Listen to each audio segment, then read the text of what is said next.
My name is Kim, and I live on a pension due to my age. I have a daughter, Angela, who works as a tax accountant. Angela spent her 20s focusing on her education and career, which led her to stay single during those years. But once she turned 30, she met someone and got married. I thought a new chapter was about to unfold for her, though I never anticipated it would take such a surprising turn.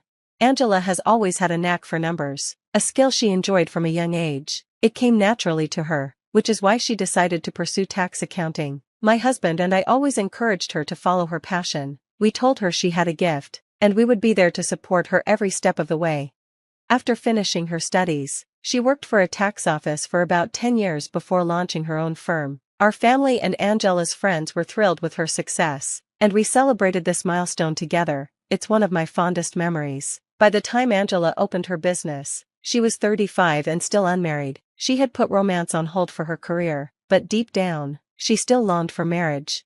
As her business settled in, Angela began trying out matchmaking events. It was at one of these gatherings that she met Chris, a salesman at a small to medium-sized company. He was 2 years younger than Angela but immediately impressed her with his polite manners and attentiveness. She was touched to find such a genuinely nice man.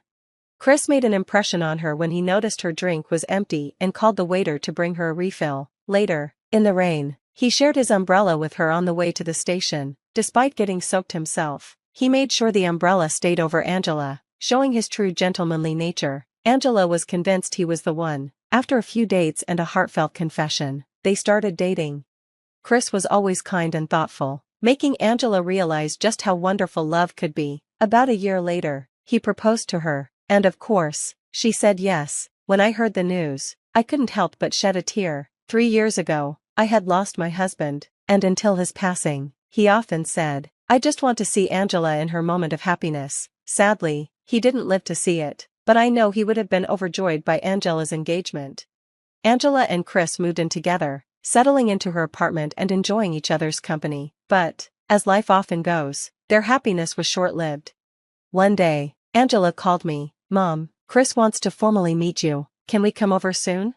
I was thrilled to hear this news. Angela and Chris were finalizing their wedding plans, and Chris's desire to meet with us before everything was official made me think even more highly of him. But when they arrived to greet us, my impression started to change. I had never met Chris face-to-face before. Our conversations had been limited to phone calls during their dates, so I was a little nervous to meet him in person. When Chris and Angela arrived at my home, he introduced himself. "Hi, I'm Chris, and I'm engaged to Angela. I just wanted to meet you before we get married," he said. His greeting struck me as odd. Angela had always described him as confident, and our brief phone calls gave me the impression he was outgoing. But in person, he seemed hesitant and unsure of himself. "Thank you for coming," I said, trying to make him feel at ease. Chris responded, "Well, it's just what's proper." I couldn't shake the sense that something was off, but when he said, "I heard about your husband's passing, and I wish I could have met him," I thought maybe he was genuinely kind. Angela reassured him, "You seem a little tense, just relax, it's fine." After dinner, they left, but I couldn't shake the feeling that something wasn't right. Angela began to sense it too. After they had officially registered their marriage, Angela called me one day, "Mom, Chris has been saying some strange things lately." Concerned, I listened intently. She continued, "You know when Chris came over to greet you? On his way home, he said, 'I was surprised. I thought your house would be bigger. What do you think, Mom?'" At the time, Angela had explained that after Dad passed away, it was just me living alone, so I downsized to a smaller, older apartment. Chris seemed to understand then, but later, he said something else. He said, "Your mom's eyes don't seem to focus. Does she even know who she's talking to?" Angela had to explain that I had gone blind after my husband's death, but Chris reacted by saying, "Huh, blind? And you're sending her $1,500 every month? Seriously? That means the pension isn't enough? Huh, I see." His response, laced with a bitter smile, puzzled Angela. She couldn't understand why he would bring up her financial support like that, especially when it was something she mentioned only briefly. As the wedding approached, Chris asked, "Is your mom going to come to the wedding? Is money going to be an issue?" This made me wonder how he truly saw me. I reassured Angela, "Don't worry about it, tell him everything's fine." Despite my unease, the wedding expenses were already paid, and it was too late to cancel. "Let's just enjoy it," I decided, not wanting to cast a shadow over Angela's special day. Of course, I would attend and celebrate my daughter's wedding, even if I had lingering concerns. But when the wedding day arrived, something unexpected happened. With someone guiding me, I was surprised to find that Angela had nearly 20 colleagues and friends from her office in attendance, while Chris had only 3 friends and his parents. The imbalance was striking. Maybe his colleagues were busy, given Chris's age. Perhaps many of his friends were already married and couldn't attend. So, I tried to remain positive. As the ceremony went on, I felt more reassured by Chris's lively behavior during the reception. When it was time for the bride and groom to change outfits, I decided to go and speak with Chris's parents and friends. Chris's parents were gracious and left a good impression. However, his friends' comments were unsettling. They said things like, "Should we congratulate you?" And, "What should we say? We hope your daughter finds happiness," before adding, "It's hard to believe Chris is getting married. He must have used his sales skills to win her over, right?" Their tone made me feel uncomfortable. The more I thought about it, the more I questioned the authenticity of the marriage. The words spoken by Chris's friends were unsettling, certainly not the kind of remarks you'd expect at a wedding, especially from the groom's friends to the bride's mother. Regrettably, I even entertained the idea that Angela might be better off divorcing him if things didn't improve. Of course, I never wanted to imagine such a thing, but as the newlyweds re-entered after changing clothes, my worries began to feel like reality.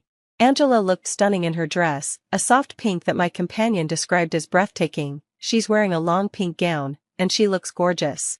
Although I couldn't see it myself, I tried to picture it in my mind. But even as I imagined it, I couldn't shake the growing sense that maybe marrying Chris wasn't the best choice for her.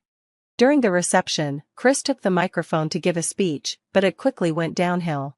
"Thank you all for being here today," he began politely.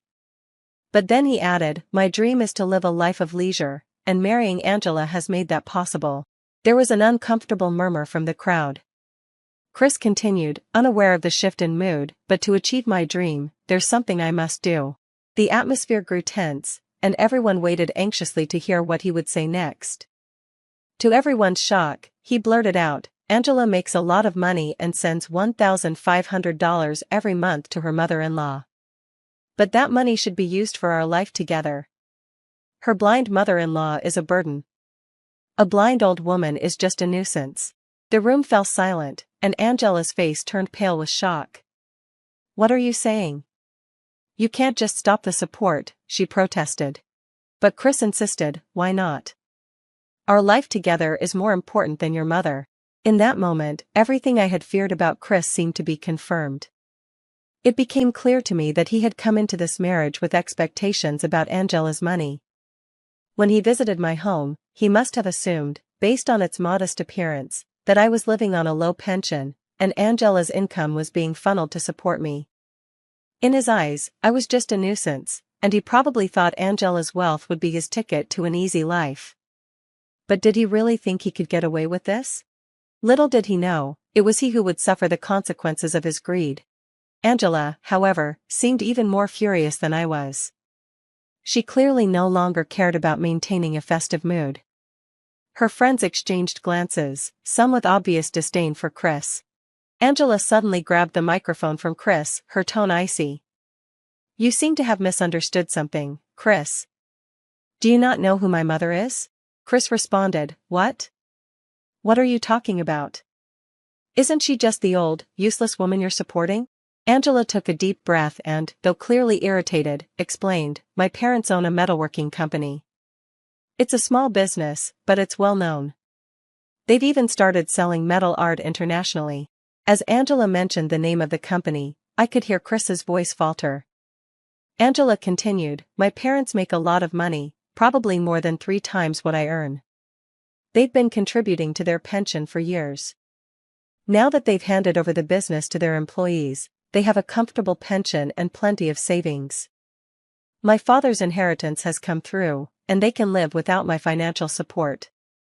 They even employ 2 housekeepers for the house because of my mother's blindness." Chris's face turned pale as he listened. "Then, you don't have to live in that old house, right?" he stammered. Angela replied firmly, "Living in a large house would mean more cleaning, right? And since I live alone, I don't need that much space." Chris was speechless, his body trembling with discomfort. Finally, Angela made herself clear, and just to clarify, the $1,500 I send each month? That's me paying back my college tuition. As for the place we're living in? My parents bought it, and even though my mom said I don't need to pay her back, I insisted. The house is technically in my name. So, you'll need to leave. Chris was stunned. What? Why do I have to leave? We're married, aren't we? Angela's response was unwavering, we're getting a divorce. We may have just registered, but let's call this a divorce ceremony. She came over to me, having made her decision clear. I stood up and addressed the guests. I apologize for the unexpected turn of events, but as a mother, I'm relieved this divorce took place. My husband in heaven and I are both grateful for this. The room erupted into applause, some guests perhaps moved by the name of our company, recognizing its significance. Even Chris's friends clapped, likely aware of our family's stature. I gave a bow to Chris's parents, and my companion noticed they seemed genuinely apologetic. As we left the venue, Angela and I felt a sense of relief, despite the circumstances. Later, Angela returned the wedding gifts and paid her share of the wedding expenses, as agreed. The divorce was finalized smoothly with the help of a lawyer, and Angela embraced her single status once again. She apologized for falling for such a man and creating such turmoil. But I reassured her that this could be a valuable lesson for her, especially given her earlier indifference to relationships. Angela smiled at me and said, "It's really different when you're a charismatic leader, Mom. I want to be like you." We shared a laugh at the thought. And when Chris's friend had said, "Typical Chris, the salesman," it became clear, he had used his charm to deceive Angela. In a way, his ability to manipulate was impressive. But as a blind woman, I had learned to sense things through tone and voice, which is why I immediately felt something was off when Chris spoke to me. Perhaps that was my real advantage. Meanwhile, Chris continued boasting about his wife at work. He would tell his coworkers, "My wife may not be cute or fun, but she's loaded. With her money, I can quit my job anytime I want." "How jealous are you?" His coworkers, clearly repulsed, began to ignore him. No wonder none of them showed up to the wedding. After the divorce, Chris's entitled attitude caught up with him. The company president fired him, and with no job and no support, Chris was left to pay half of the wedding expenses. Struggling, he borrowed money to cover his share and ended up living in a rundown apartment, getting by on day labor. As for his friends who attended the wedding, they admitted, "We only came because he came to ours. Otherwise, we wouldn't have bothered. We're not that close. And he only gave a $30 gift at our weddings." What kind of nerve is that? It became clear that Chris didn't have true friends. Even his own parents had grown tired of his behavior at the wedding. They refused to lend him money or allow him to return home. Now, forced to take a loan to settle his debts, he found himself living in misery. Thank you for watching, and we'll see you again in the next video. Stay stunned.